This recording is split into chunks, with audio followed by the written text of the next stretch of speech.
इस प्रश्नावली का क्वेश्चन नंबर है 7। प्रश्नावली मैंने आपको भेज दी है। समीकरण है x माइनस वाई प्लस 1 बराबर 0, समीकरण नंबर 1। दूसरा समीकरण है 3x प्लस 2y बराबर 12, समीकरण नंबर 2।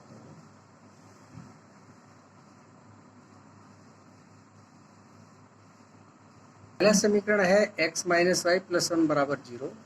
दूसरा समीकरण है 3x प्लस 2y बराबर 12 का ग्राफ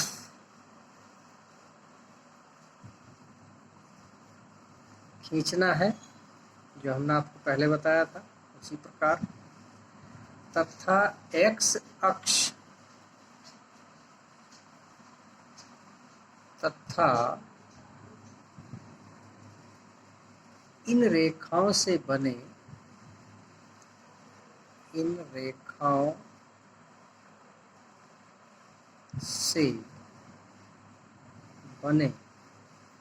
त्रिभुज के शीर्षों के निर्देशांक ज्ञात करने हैं। शीर्षों के निर्देशांक ज्ञात करने हैं। ठीक है।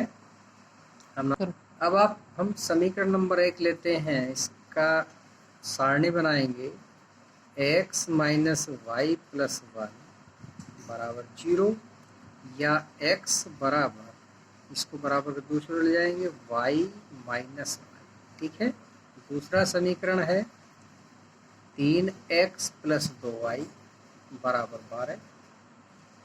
यहाँ हम इसी प्रकार करेंगे 12 माइनस 2y अर्थात x बराबर 12 माइनस 2y बटे 3। ठीक है। अब आप यहाँ पर आइए, समीकरण नंबर 1 के द्वारा सारणी बनाएंगे।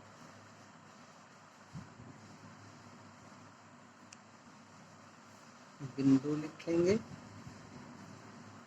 यहाँ x का मान और यहाँ पर y का मान, कम से कम 3 बिंदु। ठीक है। आइए यहाँ पर देखिए, यदि हम y का मान 1 रखते हैं तो यहाँ पर 1 में से 1 घट गया, x बराबर आ गया 0। बिंदु मान लेते हैं, a हो गया, ये b हो गया, ये c। अब आप मान लीजिए हम x का मान 3 रखते हैं, तो y का मान 3 रखते हैं तो x का मान आएगा 3 में से 1 घटेगा, कितना हो जाएगा 2। अब आप यहाँ पर आइए, यदि y का मान हम 4 रखते हैं तो x का मान 3 हो जाएगा, 4 में से घट जाएगा। ठीक है। इसी प्रकार दूसरे समीकरण के भी हम सारणी बनाते हैं और इसके भी निर्देशांक ज्ञात कर लेते हैं। ये बिंदु आएगा यहाँ पर, वही x अक्ष और ये y। पहचान के लिए a डैश, b डैश और c डैश। ठीक है। यहाँ पर आप देखिएगा, यहाँ थोड़ी समस्या है क्योंकि यहाँ पर इसका जो है बटे 3 आ रहा है। कोई बात नहीं। अब y का ऐसा मान रखो जो यहाँ संख्या ऐसी बचे जो 3 से पूरी विभाजित हो जाए। ठीक है। y का मान रखा हमने 0। y का मान जब यहाँ 0 रखेंगे तो इसकी 2 में गुणा करेंगे, 0 हो जाएगा और ये बचेगा 12 बटे 3 अर्थात 3 चौका 12। x का मान 4। ठीक है। अब आप देखिएगा, ऐसी संख्या लेनी है जो 3 से पूरी कट जाए। 0 के बाद 1 आया, यदि हम इसका मान 1 रखते हैं तो 10 12 में से 2 घटेगा, 10 बचेगा, नहीं कटेगा। उसके बाद -1 रखते हैं तो ये प्लस हो जाएगा, 14 हो जाएगा, फिर भी नहीं कटेगा। अब आप आइए 2 रख के देखते हैं।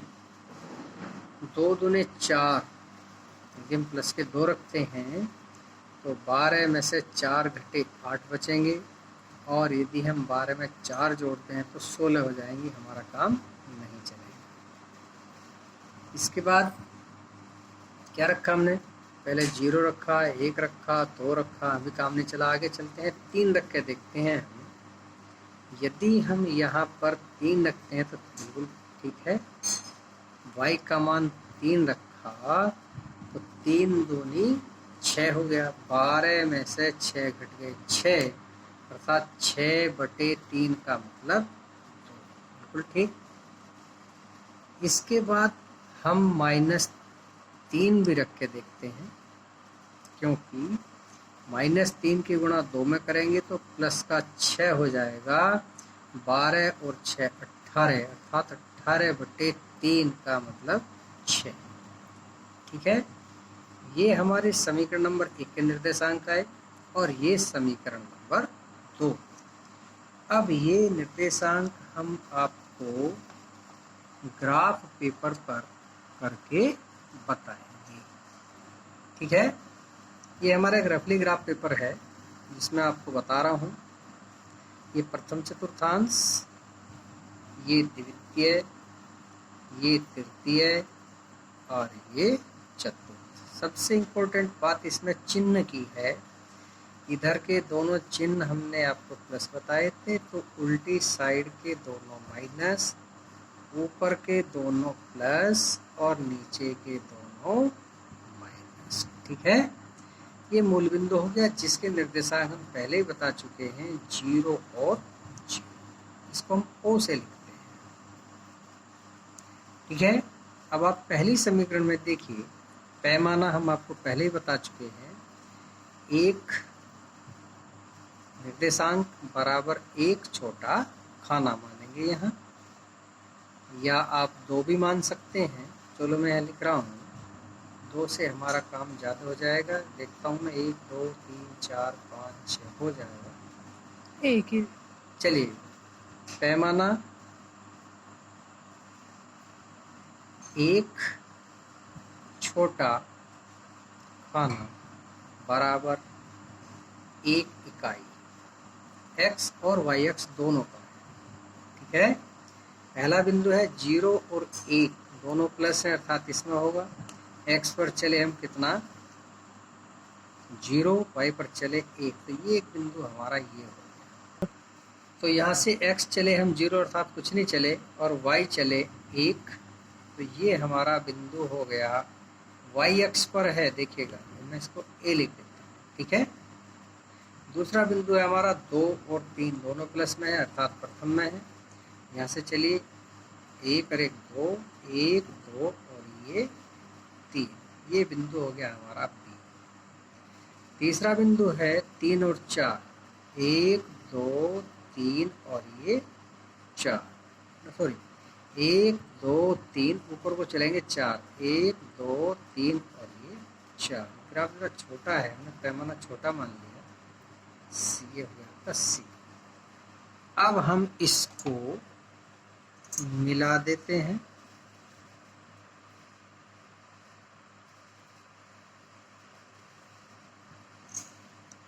ये हमारी एक सीधी रेखा आई, और इस समीकरण को हम लिख सकते हैं x - y + 1 बराबर 0।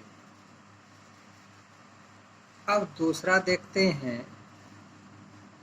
ये लिखा हुआ समीकरण, दूसरा समीकरण के निर्देशांक ये हैं, x का मान 4 है और y का मान 0 है, अर्थात 1 2 3 4 ये बिंदु होगा, क्योंकि y पर हम चले ही नहीं। ये बिंदु हमारा A डैश होगा। दूसरा 2 और 3 इसी में ही है, 1 और 1 2 और ये 3। अब आप देखिए, ये बिंदु हमारा पहली रेखा पर भी है और दूसरी पर भी है। हम इसको यहाँ पर B डैश भी लिख देते हैं, याद रखना। अगला पॉइंट है ये, x 6 है और y -3 है, अर्थात ये बिंदु आएगा हमारा पहला प्लस और दूसरा माइनस, अर्थात चतुर्थांश चतुर्थांश में। गिनते हैं 1 2 3 4 5 6 और 1 2 3 क्योंकि माइनस में कुछ आ रहा है, ये बिंदु हमारा सी एस। ठीक है, अब हम देखते हैं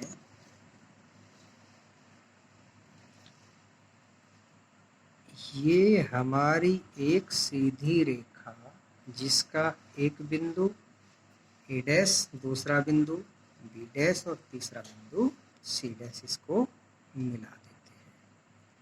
ठीक है, और इस समीकरण का नाम ये है 3x + 2y = 12, या ये समीकरण नंबर आपकी फर्स्ट होगी और ये समीकरण नंबर आपकी सेकंड। ठीक है, अब आप देख रहे हैं इस पर ये एक त्रिभुज बन रहा है।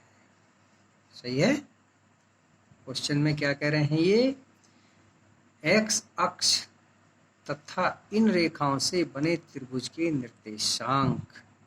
ठीक है, ये त्रिभुज हो गया हमारा, आप इसको मान सकते हैं b। चलिए हम इसका अलग नाम रख लेते हैं। तो यहाँ पर देखिएगा, इसको हम p मान लेते हैं, इसको q और इसको r।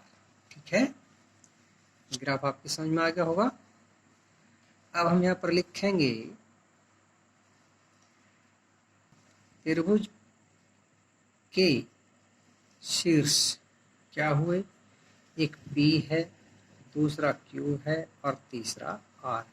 P Q। अब P के निर्देशांक देखिए, यहाँ से आप देखिए x कितने हैं, यहाँ से 1 2, y कितना है 1 2 3, अर्थात 2 और 3 दोनों प्रथम चतुर्थांश में है, इसलिए ये प्लस में होंगे। अब आप देखिए q के निर्देशांक, q यहाँ पर है, यहाँ से x चलते हैं हम, ये इस एक यहाँ से x 1 है, ये ग्राफ थोड़ा गलत हो गया, ये 1 और y 0 है क्योंकि कुछ भी नहीं चले, तो इसके निर्देशांक हो जाएंगे 1 और 0।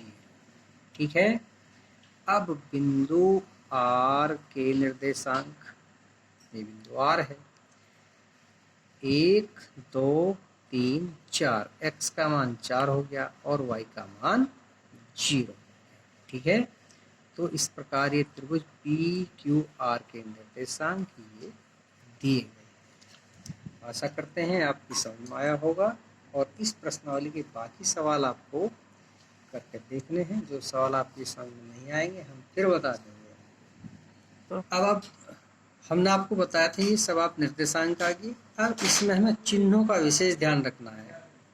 क्यों यहाँ पर है, अर्थात यहाँ आप देख रहे हैं इधर को x प्लस है और इधर को x माइनस है, अर्थात ये -1 और 0 होंगे।